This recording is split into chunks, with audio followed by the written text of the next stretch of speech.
महाराष्ट्र में चुनावी नतीजे 25 दिन हो चुके हैं, मगर यह तय नहीं हो सका है कि सीएम कौन बनेगा, सरकार कौन बना रहा है। ना तो एनसीपी और ना ही कांग्रेस में अभी बात बन पा रही है और ना ही शिवसेना एनसीपी कांग्रेस मिलकर अभी तक सरकार बना पाई है। किसी के साथ सरकार बनाने की बात ही हमने की है। हमने वहाँ की पोजीशन क्या है, नंबर क्या है, किसके पास कितने हैं। सोनिया जी से मुलाकात पे क्या बोला शरद पवार जी ने? अब देखिए, दो बड़े नेता है, दो नेता में क्या चर्चा हुई मैं कैसे बता सकता हूँ।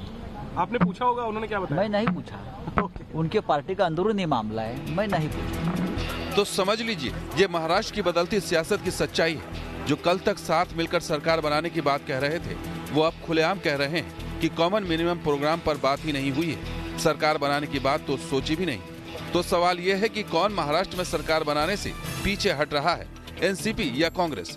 क्योंकि दोनों ही पार्टियों के बड़े नेताओं में कई दौर की बातचीत हो चुकी है। सरकार गठन की संभावनाओं पर विचार हो चुका है। शरद पवार दो बार सोनिया गांधी से मुलाकात कर चुके हैं, फिर भी ये नहीं बता पा रहे हैं कि आखिर शिवसेना को समर्थन देंगे या नहीं। कमाल की बात यह है कि शिवसेना नेता संजय राउत भी शरद पवार से मिलते हैं और सवाल पूछने पर कहते हैं कि पवार से महाराष्ट्र के किसानों के मुद्दे पर बात हुई, सरकार पर नहीं। यही नहीं, वो तो सरकार नहीं बनने के लिए बीजेपी पर इसका ठीकरा फोड़ रहे हैं। ये वही संजय राउत हैं जो शिवसेना के लिए सीएम का झंडा बुलंद करते रहे हैं। दावा तो यहाँ तक कर चुके हैं कि शिवसेना को 175 विधायकों का समर्थन प्राप्त है, मगर 25 दिनों के बाद भी ना तो एनसीपी को मना पाए और ना ही कांग्रेस को। उधर बीजेपी कह रही है कि पवार साहब कुछ अलग ही गेम खेल रहे हैं। महाराष्ट्र में सत्ता की पेंच सुलझने की बजाय और उलझती जा रही है, क्योंकि शरद पवार ने अब तक अपने पत्ते नहीं खोले हैं। ऐसे में सवाल यही है कि आखिर शरद पवार के मन में क्या है, क्यों वो शिवसेना के साथ सरकार बनाने में हिचक रहे हैं? क्या एनसीपी बीजेपी के साथ सरकार बनाने की संभावनाएं तलाश रही?